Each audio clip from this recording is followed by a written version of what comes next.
नमस्कार, आप देख रहे हैं न्यूज 18 राजस्थान। आपके साथ मैं हूं आसिफ। मारो राजस्थान बुलेटिन में बात करेंगे विधानसभा की, जहां रीट पर गतिरोध खत्म हो गया है और सदन में चर्चा जारी है। फिर बात होगी बीजेपी के हल्ला बोल की। रीट पेपर लीक मामले को लेकर बीजेपी कल विधानसभा का घेराव करेगी। साथ ही दिखाएंगे कहां छात्रा की मौत पर बवाल हुआ। इसके अलावा आपको ले चलेंगे परमाणु नगरी पोखरण, जहां मरु महोत्सव में सतरंगी छटा देखने को मिल रही है। इन सब खबरों पर विस्तार से चर्चा करेंगे। बने रहिए हमारे साथ, देखते रहिए न्यूज 18 राजस्थान। और अब सीधा रुख करते हैं विधानसभा की तरफ, जहां इस समय रीट पर चर्चा चल रही है। मंत्री बीडी कल्ला ने कहा, हमने रीट परीक्षा पर कमेटी बनाई। कमेटी रीट परीक्षा पर प्रभावी सलाह देगी। 3 सदस्यों के सुझाव के लिए कमेटी बनाई गई है। रीट प्रकरण में न्यायालय में मामला विचाराधीन है। 8वीं कक्षा का पेपर लीक हो गया था और माननीय विपक्षी नेता महोदय भैरव सिंह जी शेखावत उस वक्त थे। उन्होंने मेरे इस्तीफे की मांग की। मैं इस्तीफा मेरे मुख्यमंत्री जी को दे के आया था। फिर बाद में उन्होंने ही कहा, इस कानून को कठोर बनाओ और तुम बना सकते हो। मैंने इसी विधानसभा से उस समय जो सजा के प्रावधान थे वो बढ़ाए थे और उसको थोड़ा सख्त बनाया, लेकिन अब उसको और सख्त बनाने की आवश्यकता है। इसलिए हमारे माननीय मुख्यमंत्री जी ने विजय कुमार जी व्यास की अध्यक्षता में 3 सदस्यीय कमेटी बनाई है। वो 45 दिन में रिपोर्ट देगी और इतना कड़ा कानून बनाया जाएगा कि मैं समझता हूं कि आइंदा किसी भी व्यक्ति या गैंग की ये हिमाकत नहीं होगी कि वो पेपर आउट करे, और करेंगे तो निश्चित रूप से जेल के सीखचों में जाएंगे। माननीय मुख्यमंत्री जी ने उसी कैबिनेट में 30,000 पद बढ़ाकर राजस्थान के बेरोजगार लोगों को सौगात दी।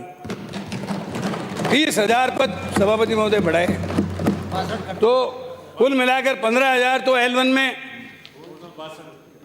एक तरह से सेलेक्ट हो जाएंगे, और बाकी जो 46,500 अथवा 47,000 जो भी रहेंगे वो पद बहुत जल्दी ही हम इस प्रक्रिया को, कानून को सख्त बनाकर प्रक्रिया को कंप्लीट करके जल्दी से जल्दी हमारे जितने भी बेरोजगार लोग हैं उन बेरोजगार लोगों को रोजगार देने में कोई कोर कसर नहीं रखेंगे।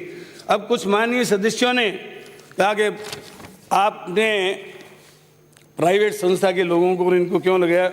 विस्तार से तो हमारे गृह मंत्री अपने शांति धारीवाल जी, संसदीय कार्य मंत्री, जो गृह विभाग का जवाब देते हैं वो बताएंगे।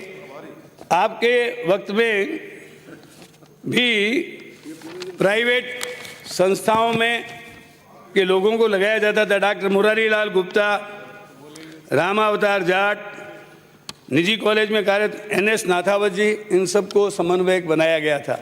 और इस परीक्षा में भी करीब करीब जो मेरी जानकारी है उसके अनुसार 39 जिला समन्वयक तो वो ही थे जो 2016 में बनाए गए थे। आपने बार बार RGSC के बारे में बताया। RGSC का एक व्यक्ति कोई सदस्य है और उसने कोई कर दिया तो पूरी संस्था को आप बदनाम नहीं कर सकते। जो किया है वो उसका फल भोगेगा। और SOG जो है बिल्कुल निष्पक्षता से जांच कर रही है। मैं निश्चित रूप से कह सकता हूं कि SOG ने जो अब तक जांच की है वो बहुत सही कदमों पे चल रही है। वो निश्चित रूप से चाहे कोई कितना भी बड़ा व्यक्ति हो, जो उसके गिरफ्त में आएगा उसको सजा देगी।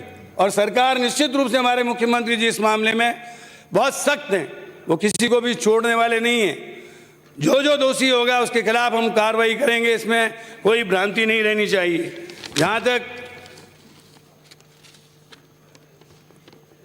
आपने एक प्रश्न उठाया कि जयपुर में ही रीट के प्रश्न पत्र शिक्षा संकुल में क्यों रखे गए, जहां ट्रेजरी में जगह नहीं थी वहां जिला स्तर पर जो समिति बनी हुई थी उसके अनुमोदन के उपरांत ही Shri Mahesh senior secondary school Jodhpur, Sikar Kalyan secondary school Sikar, Dholpur राजकीय पॉलिटेक्निक कॉलेज धौलपुर, शिक्षा संकुल Jaipur, JP Janu senior secondary school Jhunjhunu में जिला स्तरीय समिति जो बनी हुई थी उसके अनुमोदन के बाद इन जगहों पे पेपर रखे गए थे।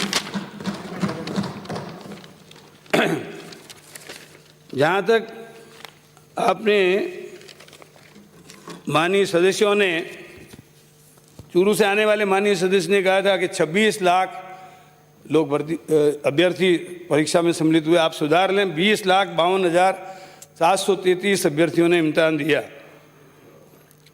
जहाँ तक आमेर से आने वाले माननीय सदस्य ने बताया कि आपने अब तक 67,249 लोगों को रोजगार दिया है। माननीय सदस्य आप करेक्ट कर लें, लगभग 1 लाख लोगों को अब तक हम 3 वर्ष में रोजगार दे चुके हैं और 1 लाख लोगों को इन 2 वर्षों में रोजगार देने की हमारी पूरी तैयारी है, बशर्ते कहीं कोई कोर्ट का अथवा कहीं किसी का स्टे वगैरह नहीं हो। लेकिन हमको 1 लाख लोगों को, राजस्थान में बेरोजगार लोगों को रोजगार देने की सभापति महोदय हमारी तैयारी है। जहाँ तक खींवसर से आने वाले माननीय सदस्य ने जो बातें उठाई, कुछ बातें तो रेलेवेंट नहीं थी। अब यहाँ रीट पे चर्चा हो रही है, विश्वविद्यालय की बात कर रहे थे। विश्वविद्यालय का कोई मकसद अभी है ही नहीं। जहाँ तक आपने 30,000 पदों के बढ़ाने की बात की, निश्चित रूप से आपका कम से कम ये तो है कि आप कई बार सत्यम परम धीमहि में विश्वास रखते हैं, सत्य को कई बार आप उसका समर्थन भी करते हैं। 30,000 पद बढ़ाकर हमने ये बता दिया है कि अभी तो 31,000 लोगों की परीक्षा हुई थी, अब लगभग 46,500 लोगों की परीक्षा होगी और उसमें राजस्थान के बेरोजगार लोगों को काम दिया जाएगा, रोजगार दिया जाएगा और अध्यापकों की रिक्तियों को भरा जाएगा। जहाँ तक आपने और जो कुछ मुद्दे रखे थे, जो मैं समझता हूँ कि हमारे शांति धारीवाल जी से संबंधित है, शांति जी देंगे। लेकिन एक बात मैं आप सदन को विश्वास में रखकर कहना चाहता हूँ कि मैं अपनी तरफ से और हमारा पूरा मंत्रिमंडल जो है माननीय मुख्यमंत्री जी के नेतृत्व में ऐसा कानून लाएगा जिससे अपराधियों के ऊपर अंकुश लगाया जा सके और आइंदा जो भी परीक्षा होगी उसको हम फुल प्रूफ सिस्टम से कराने का भरपूर प्रयास करेंगे। आपका बहुत बहुत धन्यवाद। मैं जिस विषय पे कहना चाहता हूँ, ये जो 12/9 का आपका बोर्ड के अध्यक्ष और सेक्रेटरी ने जो आदेश जारी किया कि पेपर आप कहाँ रखेंगे, किस प्रकार से रखेंगे, पुलिस की जांच, कस्टडी होगी, ये चीज़ होगी, तो ये जयपुर में क्या विशेषता थी जो यहाँ न पुलिस को इन्वॉल्व किया, न यहाँ अधिकारियों को इन्वॉल्व किया और घर के ही घर के लोगों को चाबी पकड़ा दी, ये बताओ। माननीय सभापति महोदय, जहाँ ट्रेजरी में जगह नहीं थी, मैंने बताया 5 स्थानों के ऊपर जिला स्तर की समिति के अनुमोदन के बाद स्थान की कमी के कारण ट्रेजरी में मैं 1 मिनट मेरे को सुन दो करके वो कागज पढ़ दो। ये 4 लोग लगाने वाला आदमी कौन है जिन्होंने इनको 4 को लगाया, वो ऑर्डर पढ़ लो। देखो, जिला परीक्षा संचालन समिति में कलेक्टर, एडीएम, एसपी, बोर्ड का प्रतिनिधि, डीईओ, ट्रांसपोर्ट डिपार्टमेंट का प्रतिनिधि ये थे।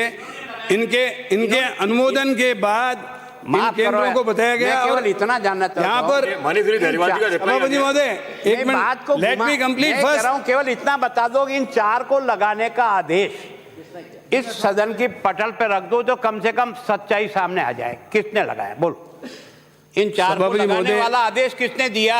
ये जहाँ ट्रेजरी में जगह नहीं थी, वहाँ जिला ये परीक्षा संचालन समिति के अनुमोदन के बाद, जैसे मैंने आपको बताया, जयपुर में, शिक्षा संकुल में, जोधपुर में, धौलपुर में 5 स्थानों के नाम बताए। वहाँ पर स्थान की कमी के कारण वहाँ रखे गए थे और वहाँ पुलिस की व्यवस्था थी। कम से कम 3 आदमी वहाँ पर थे ड्यूटी पर। श्री धारीवाल जी, यहाँ पर भी थी, यहाँ पर भी थी, नहीं थी पुलिस। क्यों झूठ बोल रहे हो? मैं नहीं थी, ये बता देंगे पूरी डिटेल। रिप्लाई आ जाए।